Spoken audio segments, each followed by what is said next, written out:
Hello students, welcome to biology quiz. Let us discuss some bits in the lesson production of food from animals. Father of white revolution in India is dash Professor J.K. Kurian. Under the scheme dash there is a great improvement in milk production. Operation Flood means white revolution. 60 to 70% expenses in maintaining animals is for their dash feeding. అంటే యానిమల్స్ని పెంచేటప్పుడు 60 to 70% ఖర్చులు అనేవి వాటి feeding అంటే వాటికి మేత పెట్టడానికి సరిపోతాయి అన్నమాట. To get high quantity of milk farmers are using dash injections, hormone injections, oestrogen. To get high quantity of milk, quantity అంటే ఎక్కువ పాలు కావాలి అని ఫార్మర్స్ గేదెలకి ఆవులకి హార్మోన్ ఈస్ట్రోజన్ హార్మోన్ ఇంజెక్షన్స్ చేస్తారనమాట. But it is very bad. The local breed of bullock called is suitable for drought areas. Kangayam drought areas అంటే నీటి కరువు అవి ఉన్న ప్రాంతాల్లో ఏ బులక్ బ్రీడ్ అనేది బాగా సూటబుల్ అంటే Kangayam. In Odisha traditional livestock Chilika buffaloes milk taste is dash a bit salty. అంటే అక్కడున్న ట్రెడిషనల్ ఒడిషాలో ఉన్న సంప్రదాయమైన చిలికా బఫెలోస్ మిల్క్ కొద్దిగా సాల్టీగా ఉంటాయి, ఉప్పగా. The milk of dash is kept for 7 days without refrigeration. అంటే రిఫ్రిజిరేటర్లో ఉంచకపోయినా కానీ 7 days ఉంటాయట ఆ milk. Chilika buffaloes milk, Chilika గేదెల మిల్క్ 7 days పాడైపోకుండా ఉంటాయి.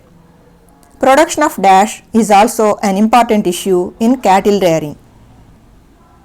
బయోగ్యాస్, క్యాటిల్ రేరింగ్ అంటే పశువుల పెంపకంలో production of dash is also an important issue. అంటే బయోగ్యాస్ ప్రొడక్షన్ కూడా ఒక ఇంపార్టెంట్ విషయం అన్నమాట. The bones of animals are used as dash manure. Animal బోన్స్ని పౌడర్ చేసి ఎరువుగా వాడతారనమాట. India achieved dash position in the world in egg production. 3rd position. Egg ప్రొడక్షన్లో ఇండియా వరల్డ్లో 3rd ప్లేస్లో ఉంది. India is placed in dash position in meat production. 7th place. Chicken ప్రొడక్షన్లో 7th ప్లేస్లో ఉంది, ఎగ్స్లో 3rd ప్లేస్లో ఉంది వరల్డ్లో. Hens reared for eggs are dash layers. అంటే ఎగ్స్ కోసం మనం పెంచే హెన్స్ని లేయర్స్ అంటారు. Hens reared for meet are called dash broilers. Meat కోసం పెంచే వాటిని బ్రాయిలర్స్ అంటారు. Natural wild variety hens grow fully in dash months, 5 to 6 months. Wild variety అంటే లోకల్ వెరైటీ హెన్స్ ఫుల్గా పెరగాలంటే 5 to 6 months పడుతుంది. Broilers fully grow in just dash weeks, 6 to 8 weeks. మామూలుగా మన నాటుకోళ్ళు 5 to 6 monthsలో పూర్తిగా పెరిగితే బ్రాయిలర్స్ మాత్రం 6 to 7 weeksలోనే ఫుల్గా గ్రో అవుతాయి అనమాట. హెన్స్ ఆర్ ఏబుల్ టు లే dash eggs in their life span 300 to 350. మొత్తం లైఫ్ స్పాన్లో హెన్స్ ఒక్కొక్కటి 300 to 350 ఎగ్స్ పెడతాయి అనమాట.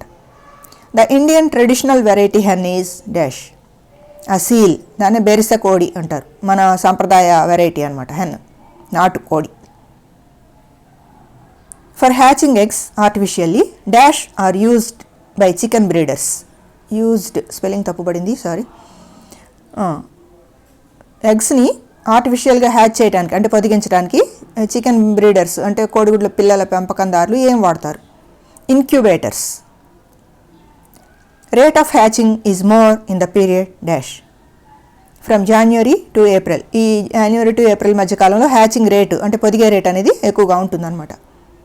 Hatchability of eggs is generally influenced by the temperature dash 37 to 38 degrees Celsius. అంటే ఈ టెంపరేచర్స్ దగ్గర హ్యాచింగ్ బాగా జరుగుతుందన్నమాట.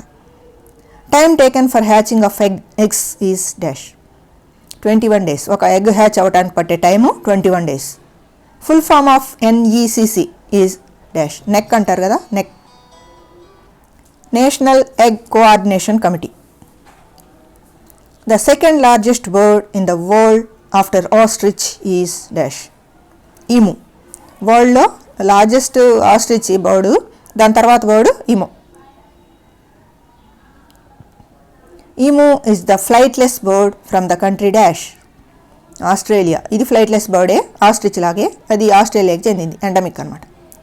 Culture of honey bees is called dash. Apiculture. Honey బీస్ని కల్చర్ చేయటం అంటే పెంపకం, ఆ పెంపకాన్ని ఏమంటారు? ఎపికల్చర్ అంటారు. Well known species of honey bees in India are dash. ఇండియాలో బాగా తెలిసినటువంటి తేనెటీగల స్పీషీస్ ఏంటి? Apis dorsata, Apis indica, Apis florea, Apis melipona, Apis trigona. The European honey bee dash produces 25 to 30 kgs of honey per annum per year. సంవత్సరానికి 25 to 30 kgs హనీని produce చేసే European honey bee ఏంటి? Apis mellifera. The primary function of queen bee in the bee colony is dash. Bee కాలనీలో 3 types of honey బీస్ ఉంటాయి. అందులో queen దాని main function ఏంటి? పని. టు లే ఎగ్స్, గుడ్లు పెట్టడమే దాని పని. Honey. References to bees and honey is present in dash వేద. ఋగ్వేద. హనీకి సంబంధించి, బీస్కి సంబంధించిన ఎవిడెన్సెస్ ఋగ్వేదాలో ఉన్నాయి. ఋగ్వేదంలో. The queen bee lays dash eggs per day. 800 to 1200 eggs. ఒక రోజులో అన్ని గుడ్లు పెడుతుంది అది queen bee. Life span of queen bee is dash years.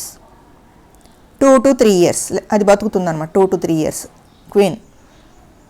Life span of the workers in the bee colony is 5 to 6 weeks. Workers అంటే బయట నుంచి హనీని collect చేసి తెచ్చే ఉన్నాయి కదా బీస్, వాటి life span 5 to 6 weeks only. Male bees are called dash. Drones. Male బీస్ని drones అంటారు. Life span of drones is 57 days only. The sterile female bees are called dash. Workers. Sterile female bees, ఆడ బీస్ ఉంటాయి కొన్ని, అవి sterile అంటే వాటికి ఏమంటారు?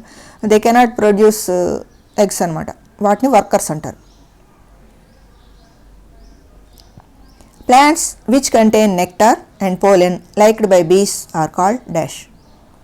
Be flora. ఏ ప్లాంట్స్ అయితే నెక్టార్ని అంటే హనీని, పోలెన్ కలిగి ఉంటాయో అవి వాటిని బీస్ ఇష్టపడతాయి, వాటిని బీ ఫ్లోరా అంటారు.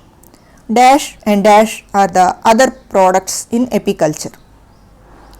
Be wax and bee venom.